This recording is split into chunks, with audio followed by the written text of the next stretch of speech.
이 여러 날 후에 여장을 꾸려 예루살렘으로 올라갈새 가이사라의 몇 제자가 함께 가며 한 오랜 제자 구브로 사람 나손을 데리고 가니 이는 우리가 그의 집에 머물려 함이라. 아멘. 제가 학교에 가서 이제 2월 말부터 수업을 했는데 그 전주에 목금에 가서 1박 2일 동안 학교 생활을 어떻게 해야 되는지 여러분들이 나오셔서 이렇게 말씀해 주셨는데, 그 중에 그 행정실에 있는 처장님께서 하셨던 이 문장이 제 가슴 속에 박혔습니다. 이제 그분은 행정실 안에서 총 책임자신데 새로운 학년들이 들어오면 학교 생활을 이렇게 하고 저렇게 하고 해야 될 것을 말씀해 주셔야 되는데 아주 짧게 말씀하셨어요. 근데 이 문장 안에 그것이 다 들어있더라고요. 그것이 뭐냐 하면 이 얘기를 하시더라고요. 주인이지만 주인이 아니다는 얘기죠. 무슨 말일까요 도대체? 주인이 무슨 말이야? 이걸 정확한 뜻을 알려면은 앞에 수식어를 붙여야 됩니다. 이런 말입니다. 섬김과 헌신에 있어서는 주인이지만 특권에 대해서는 주인이 아니다라고 말씀을 하시더라고요. 제가 다니는 학교는 학생들이 설거지를 하고 학생들이 청소를 해야 되는 구조입니다. 그래서 그런 마음 없이 에스라 성경학교에 가서는 안 된다는 얘기예요. 그냥 공부만 하는 것이 아니고 공부한 것을 밑바탕하여 그대로 살아내는 것까지 추구하는 학교라는 얘기예요. 저는 이 말이 너무 좋았습니다. 그래서 내가 모두민족교회에 있을 때는 목사이지만 학교에 올라가서는 목사 이전에 똑같은 학우라는 얘기입니다. 거기에 올라가면 초교파이기 때문에 고신이원 목사님들도 있지만 고신, 다른 타 교단, 그리고 직분도 다르고요, 나이도 다르고요, 출신도 다르고요, 배경도 다르고요, 다 다릅니다. 그런데 그 학교가 진짜 잘 세워지기 위해서는 주인의식을 가지고 섬김과 헌신을 올바로 해야 되고요, 내가 특권을 누리려고 하는 데서는 주인이 되어서는 안 된다는 얘기죠. 여러분, 이것을 교회에 똑같이 저는 적용해야 된다고 생각을 합니다. 사랑하는 여러분, 섬김과 헌신에 있어서는 주인이 되십시오. 하지만 그러나 특권에 대해서는 주인이 되시면 안 됩니다. 소대에 말씀드린 대로 이 특권을 제일 많이 내려놓을 사람이 누구입니까? 권리를 많이 누리려고 하는 저 같은 목사라는 얘기죠. 교회를 섬기고 교회를 도우라고 부르심을 받았는데 때론 대접받는 일이 너무나 당연하게 여기고 있는 저의 모습을 발견했을 때 굉장히 저도 충격을 받았을 때가 있습니다. 교회는요, 특히 우리 중직자 여러분들이 섬김과 헌신에서는 목숨을 거셔야 됩니다. 그게 여러분들을 이 교회의 직분자로 세우신 하나님의 이유요, 하나님의 뜻이라는 얘기입니다. 생각해 보십시오. 여러분들을 인하여 믿음 없는 자가 믿음이 생기고 믿음이 잘하는 사람들이 더 많아져서 우리 교회가 하나님의 뜻을 이루어갈 수 있다면 그건 얼마나 좋은 일이겠습니까? 그 잠시 보는 손해가 영원한 보상으로 돌아올 것을 믿는다면 그런 방향으로 해 나가는 것이 중요하다는 것을 말씀드리고 있다는 얘기죠. 여러분들은 유명한 자가 되고 싶습니까? 무명한 자가 되고 싶으십니까? 무명한 자라는 것은 이름이 없다는 뜻이 아니고 지극히 평범한 사람을 일컫는 말입니다. 그런데 웬만한 사람들은요, 다 유명한 자가 되고 싶어 합니다. 그게 사람의 본성이기 때문이에요. 사람은요, 저를 포함해서요, 드러나는 거 좋아합니다. 인정받는 거 좋아합니다. 찬양받는 거 좋아합니다. 칭찬받는 거 좋아합니다. 그런데 제가 어느 시점에 머물러서 생각해 보니까 과한 칭찬을 받을 때 그때가 위험하더라고요. 진짜인지 안다니까요. 사랑하는 여러분, 제가 이 자리에 서 있을 수 있던 이유가 무엇입니까? 말을 잘하기 때문입니까? 내가 믿음이 너무 좋기 때문입니까? 아니잖아요. 여러분들 직분을 어떻게 받으셨습니까? 다른 사람보다 도덕적으로 더 훌륭하게 살았기 때문입니까? 다른 사람보다 외모가 더 좋기 때문입니까? 아니거든요. 하나님께서 하셨기 때문에 이 자리에 있다는 거예요. 그걸 잊어서는 안 된다는 것입니다. 그러니까 여러분들은 사람 앞에서 유명한 자가 되고 싶으십니까? 하나님 앞에서 유명한 자로 살고 싶습니까? 또 어떤 분들은 묻습니다. 목사님, 둘 다 하면 안 됩니까? 둘 다 될 수도 있고 안 될 수도 있겠죠. 하지만 제가 이 질문을 던지는 것은 여러분들의 마음의 중심이 어디에 있냐는 거예요. 여러분 자신에게 이것을 물어보아야 합니다. 여러분 성경을 보다 보면 알려진 제자보다 알려지지 않은 무명한 자로 살아갔던 제자들이 훨씬 더 많이 있다는 사실을 기억하셔야 합니다. 우린 기껏 알아봤자 베드로, 12사도 이름, 사도 바울이죠. 사도행전에서도 똑같습니다. 그죠? 사도행전하면 빠질 수 없는 인물이 사도 바울입니다. 그런데 알려지는 이 제자보다 우리가 잘 익숙하지 않은 이름들도 많이 있더라는 것입니다. 사도행전을 꼼꼼하게 읽고 저도 과제를 하고 연구를 하다 보니까 이런 사람들이 이런 행동을 했네라는 것을 발견하게 되었다는 거죠. 오늘 본문에 나오는 나손이라는 사람도 마찬가지 그 중에 한 명이었습니다. 여러분, 사도행전을 사람 중심으로 나누면 두 파트로 나눌 수 있습니다. 사도행전 1장부터 12장까지는 베드로 사도를 중심으로 기록이 되고 있고요. 사도행전 13장부터 28장까지는 사도 바울을 중심으로 기록을 하고 있다는 얘기죠. 그렇다는 것은 두 번째 파트부터인 이 13장이 되게 중요한 장이라고도 말할 수가 있습니다. 그 장에는 어떤 교회가 나옵니까? 안디옥 교회가 나오죠. 이 안디옥 교회에 대해서도 할 말이 많은데 다음번에 하도록 하겠습니다. 이 안디옥 교회는 이방 땅에 세워진 첫 번째 교회였습니다.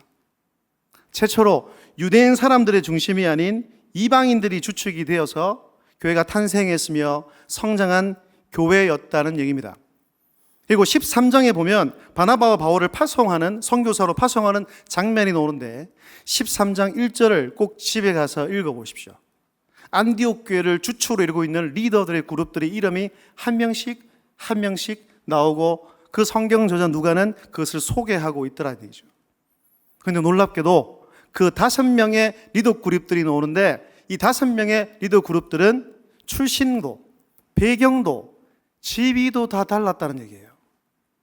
저는 이 구절을 보면서 우리 주님께서 원하시는 교회가 바로 이런 것이라고 확신을 했습니다.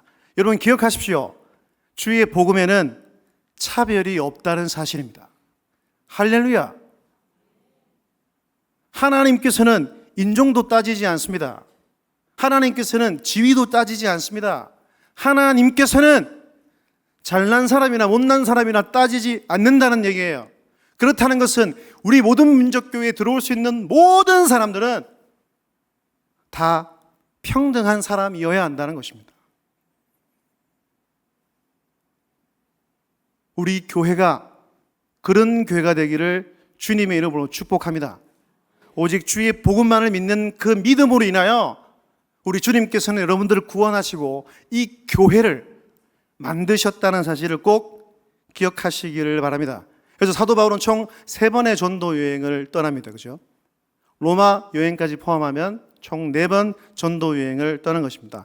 지도로 보면 오늘 본문의 배경 사도행전 21장도 마지막 전도 여행을 마칠 때 되돌아오는 과정을 기록해 놓고 마지막에 일어났던 사건을 기록해 놓고 있습니다. 안디옥이 중요하다고 얘기를 했죠. 안디옥도 2가지가 있습니다. 이 안디옥은 이게 사도 바울의 선교의 거점이 되는 곳이기 때문에 너무 중요한 곳이라고 말할 수가 있을 것입니다. 어쨌든 이 안디옥과 오늘 본문에 보면 가이사라와 그리고 예루살렘으로 돌아오는 과정에 있다는 거죠. 여러분, 예루살렘으로 돌아오는 것은 사도 바울이 생각이나 그의 뜻이 아니었습니다. 하나님께서 성령님을 통하여서 그것으로 가라 하셨다는 얘기예요. 그런데 문제는 그곳에는 핍박과 고난이 기다리고 있다는 것을 성령님을 통하여서 사도 바울에게 말씀을 해 주셨다는 얘기죠. 사도행전 20장 22절과 23절을 보십시오. 보라, 이제 나는 성령에 매어 예루살렘으로 가는데 거기서 무슨 일을 당하는지 알지 못하노라. 오직 성령이 각 성에서 내게 증언하여 결박과 환난이 나를 기다린다 하시나. 사도 바울은 알고 있었습니다. 예루살렘으로 들어가면 본인이 어떻게 될지를 잘 알고 있었다는 얘기죠. 여러분, 한번 생각해 보십시다.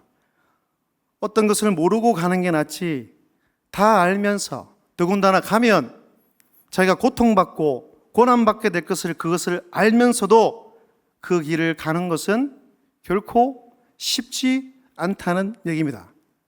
오늘 나오는 사도행전 21장에도 보면 많은 사람들, 바울을 아끼는 사람들이 많이 있었거든요. 그 아끼는 사람들도 이 사도 바울을 붙들고 예루살렘으로 올라가지 말라고 만류하고 붙들었다는 얘기예요. 그럼에도 그는 이렇게 대답을 하고 있습니다. 13절 말씀은 함께 읽겠습니다. 시작. 바울이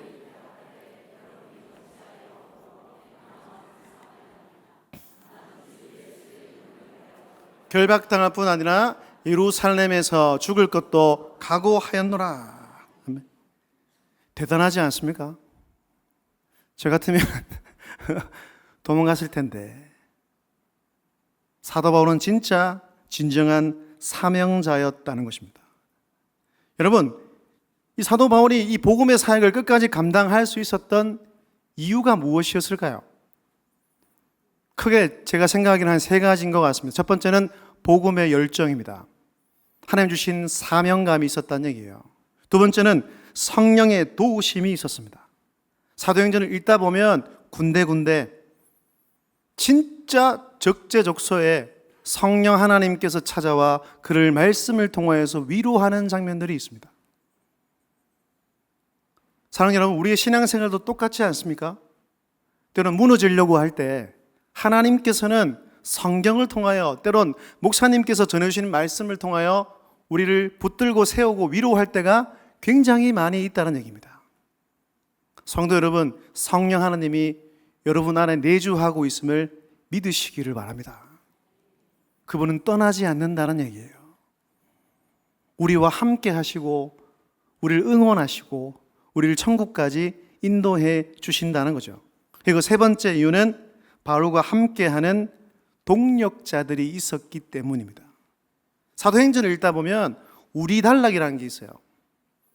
바울이라는 표현도 있지만 우리가 오늘 21장에도 무려 6번 나옵니다. 1절, 6절, 11절, 12절, 14절, 16절.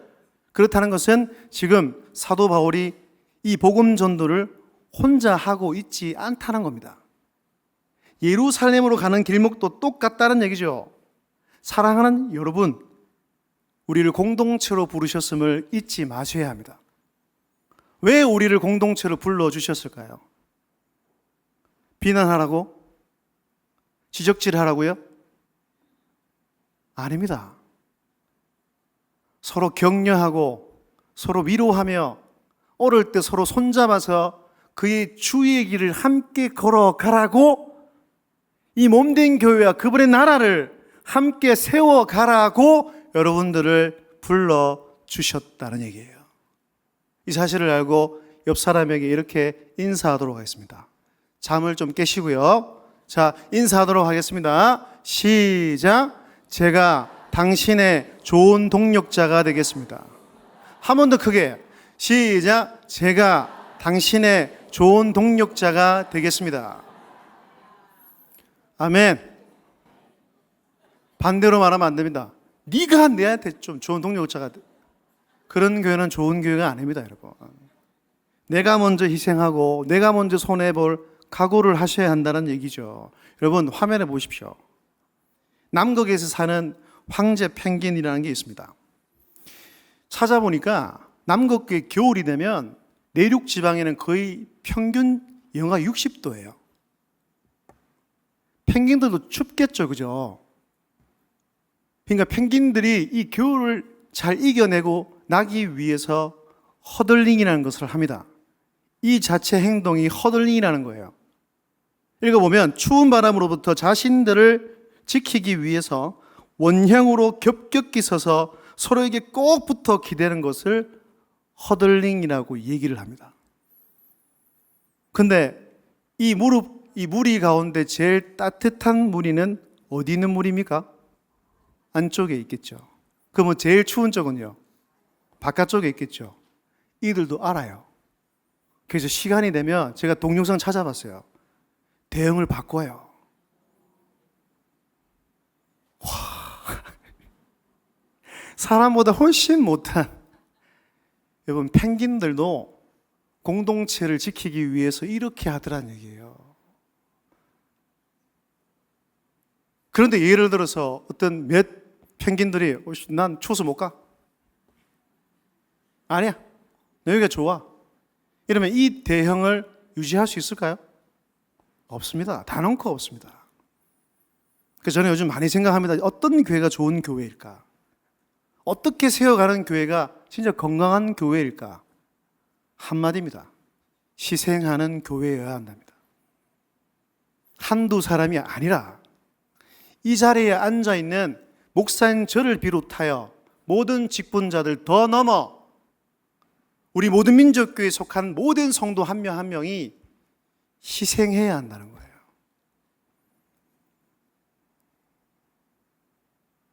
제발 그런 각오로 믿음 생활하고 교회 생활을 하실 수 있는 여러분들이 다 될 수 있기를 우리 주님의 이름으로 축복합니다. 15절 보시면은 이제 가이사랴에서 여러 날을 보내고 여장을 꾸려서 이제 가이사랴에 있는 몇 명의 제자들과 함께 예루살렘으로 올라갑니다. 그 중에 한 사람이 바로 나손이라는 제자가 포함되어 있다는 얘기죠. 참고로 이 가이사랴에서 예루살렘까지 거리는 100km입니다. 근데 100km를 그 당시에 뭐 말이 있겠습니까? 차가 있겠습니까? 걸어서 가야 했기에 3일 동안을 걸어서 가야 했다는 얘기죠. 그러면 이 나손이라는 사람은 어떤 사람이었을까? 구브로 출신입니다. 오늘 읽었던 본문 말씀을 보면 우리가 이 나손이 어떤 사람이었는지 또 몇 가지 정보를 제공하고 있죠. 그 첫 번째가 뭡니까? 구브로 사람이었다는 얘기죠. 구브로 사람 중에 아주 잘 알려져 있는 사람이 바로 바울을 세웠던 바나바가 있었다는 얘기입니다. 두 번째는 한 오랜 제자였다는 얘기죠. 세 번째는 그의 집에 가는 이유가 지금 예루살렘에서 그의 집에서 바울의 일행이 나손의 집에 거주하고 머물기 위해서 가고 있다는 것을 성경 말씀은 우리에게 알려주고 있다는 얘기죠. 그런데 설교를 준비하다 제가 곰곰이 생각해 봤습니다. 이 세 가지 정보 중에 굳이 안 넣어도 상관없는 건 뭘까요? 1번일까요? 2번일까요? 3번일까요? 2번입니다. 2번. 그렇다는 것은 제 생각에는 누가 저자가 이 16절 말씀을 통하여서 진짜 강조하고 싶은 것은 한 오래된 제자였다는 것을 말해주고 있다는 얘기죠. 세번역 성경에 보면 이렇게 번역하고 있습니다. 그는 키프로스 사람으로 오래전에 제자가 된 사람이었다는 얘기입니다.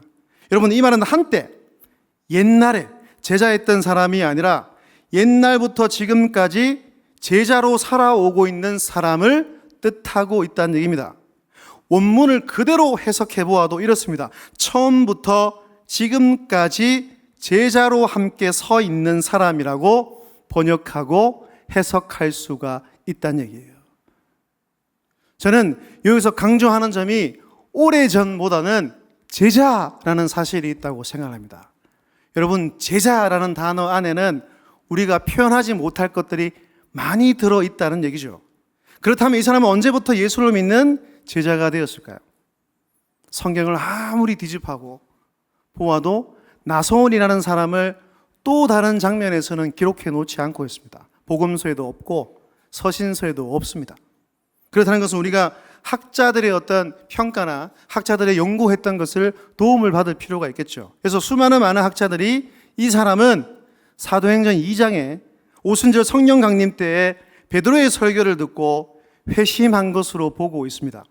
그러니까 사도행전 2장부터 지금 21장까지 무려 세월이 20년이 훨씬 더 지나 있는 상태라는 얘기죠. 그래서 어느 주석가는 이렇게 해석합니다. 나소는 25년 동안 없는 자처럼 살았지만 묵묵히 그 자리를 지키고 늘 한결같은 마음으로 이름도 빚도 없이 교회와 주님을 섬기고 따랐던 사람이었다라고 말하고 평가하고 있다는 얘기죠. 이 말은 무슨 말입니까? 단순히 오래 믿기만 한 사람이 아니었다는 얘기예요. 다르게 말하면 연수만을 자랑하는 사람이 아니었다는 것을 우리에게 말을 해주고 있다는 것입니다. 여러분, 신앙생활을 할 때 조심해야 될 것이 무엇입니까? 세월과 연수를 자랑하고 있더란 얘기예요. 사랑하는 여러분 지금까지 믿음 생활 해오신 건 너무 잘하셨어요. 수고하셨습니다.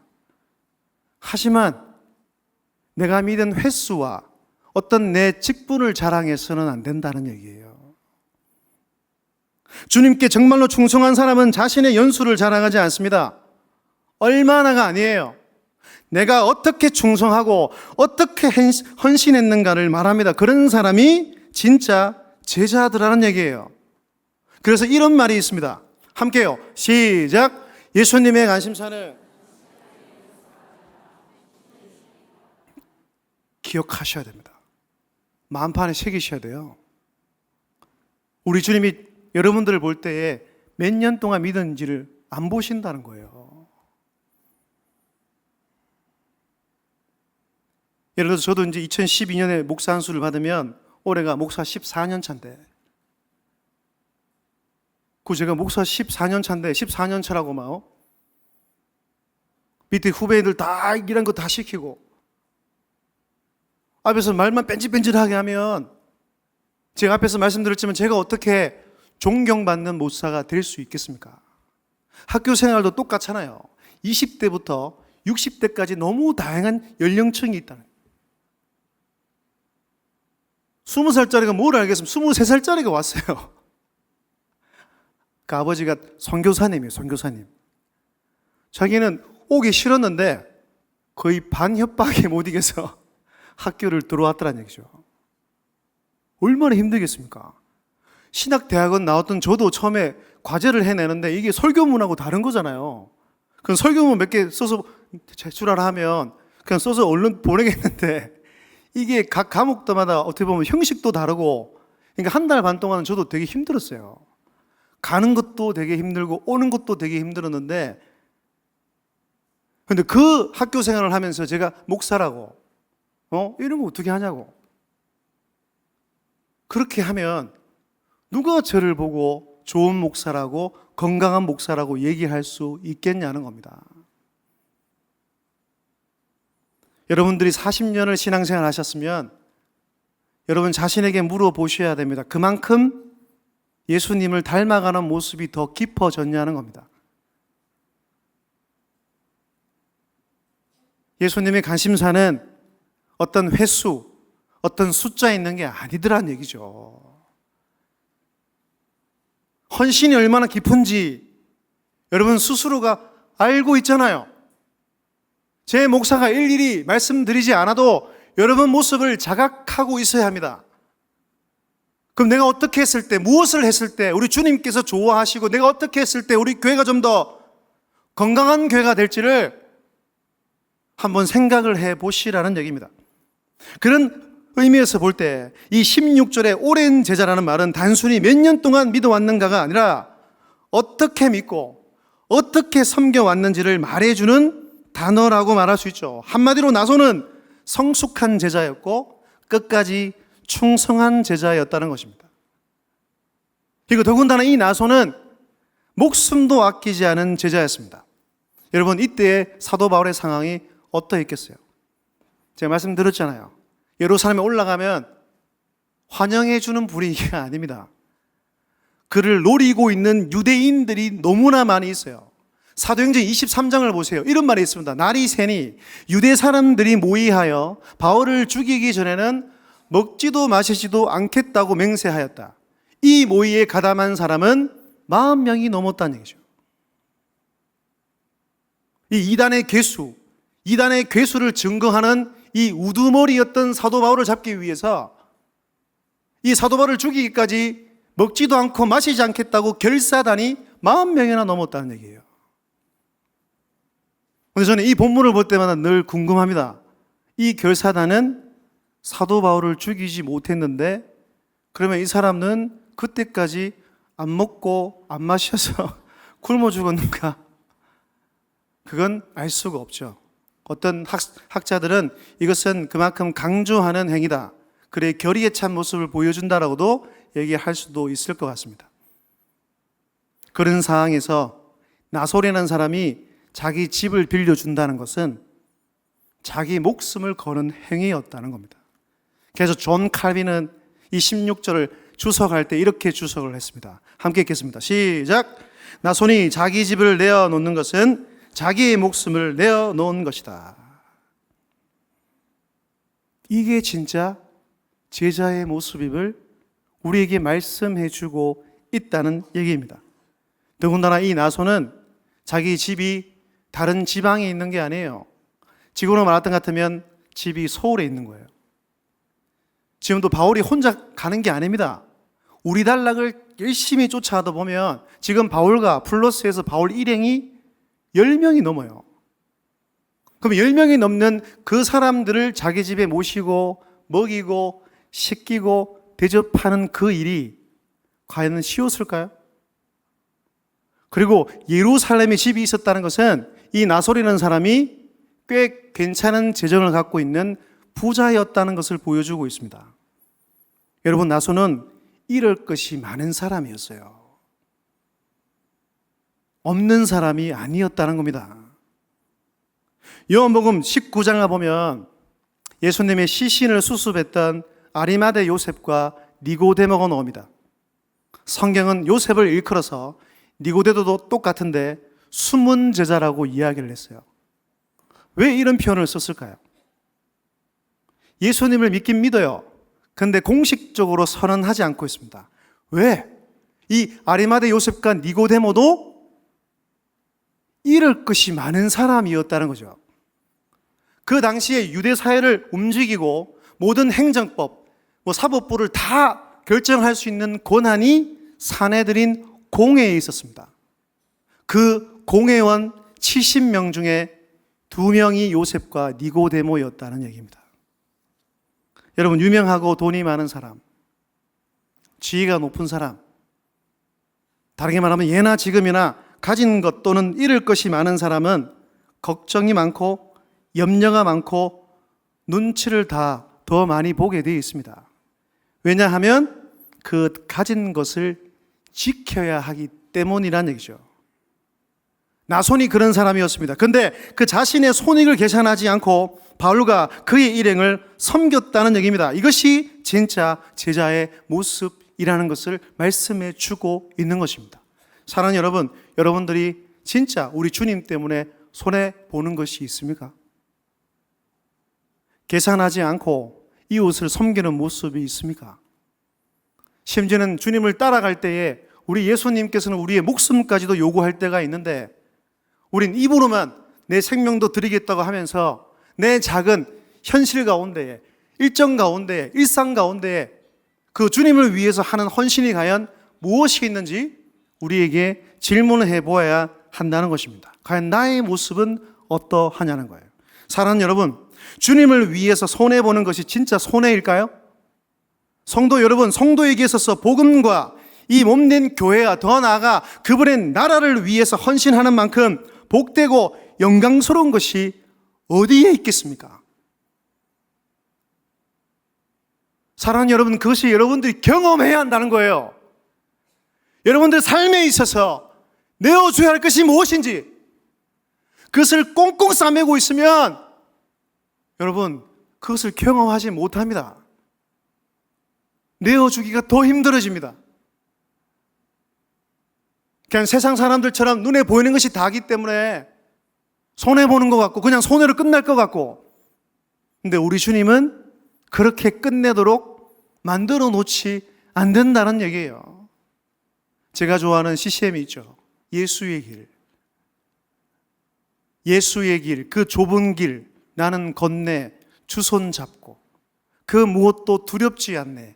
주님 주신 약속 내게 있으니 세상의 길, 그 험한 길 승리하네. 성령으로 그 무엇도 바라지 않네. 저 하늘에 내 소망이 있으니. 할렐루야. 저는 이 찬양 듣고 부를 때마다 울어요.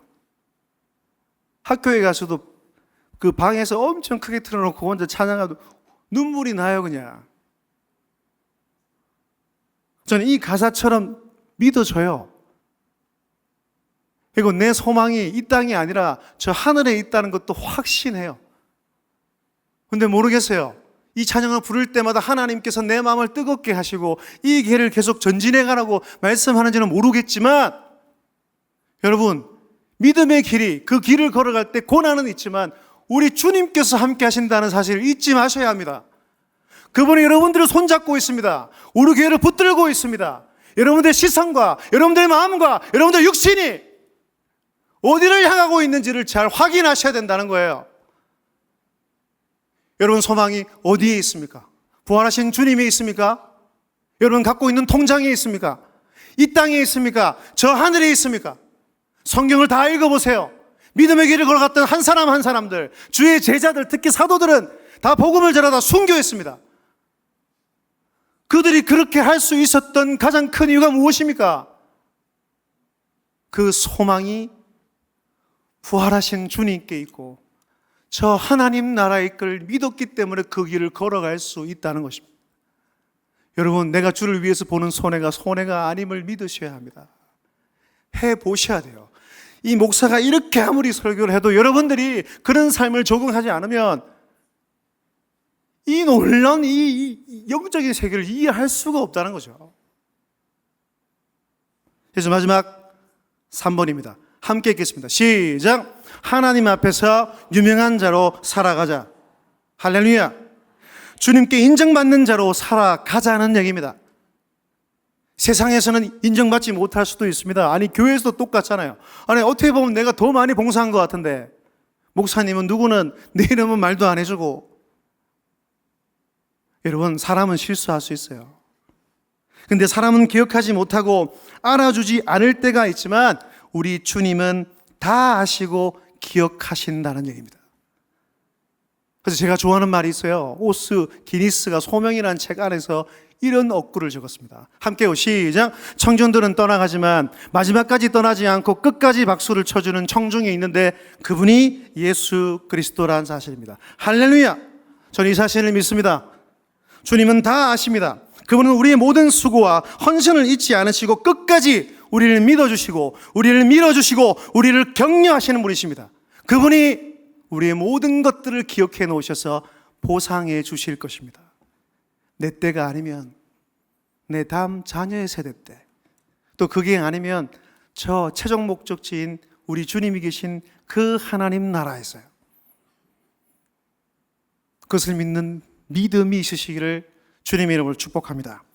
그렇게 살았을 때에 우리 주님께서 우리 교회를 칭찬하고 여러분들 인정해 주실 것입니다. 뭐라고요? 잘하였도다 착하고 충성된 종아. 함께요. 시작. 잘하였도다 착하고 충성된 종아. 저는 성경에서 우리 주님의 칭찬 가운데서 이게 최고라고 생각합니다. 그 사람의 삶 전체를, 그분의 신앙을 인정해 주고 있기 때문입니다.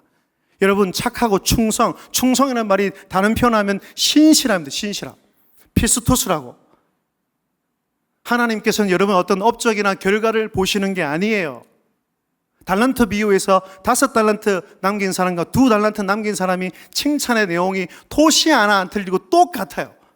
그렇다는 것은 무엇입니까? 많이 남겼기 때문에, 누구보다 인생을 더 많이 잘 살았기 때문이 아니라 하나님께서 맡겨주시는 그것들을 신실한 마음으로 귀하게 여기고 그 믿음을 지킨 모든 사람에게 우리 주님께서는 인정하시고 천국으로 참여하게 하시며 칭찬해 주신다는 겁니다. 저는 마지막 때 주님 앞에 섰을 때에 이 칭찬을 받게 되기를 소원합니다. 잘하였도다 착하고 충성된 종이라. 이거면 끝입니다, 여러분. 사람의 인정이 아니라 하나님의 인정을 받기 위해서 오늘 하루도 몸부림치고 이 믿음을 걸어갈 때 고난이 있고 힘듦이 있지만 주님께서 내 손 잡고 계시고 나를 위해서 영원한 나라를 보장하신 그분을 바라보며 이 믿음의 길을 온전하게 끝까지 신실하게 걸어가는 모든 여러분들, 주의 백성들이 다 될 수 있기를 우리 주의 이름으로 축복합니다.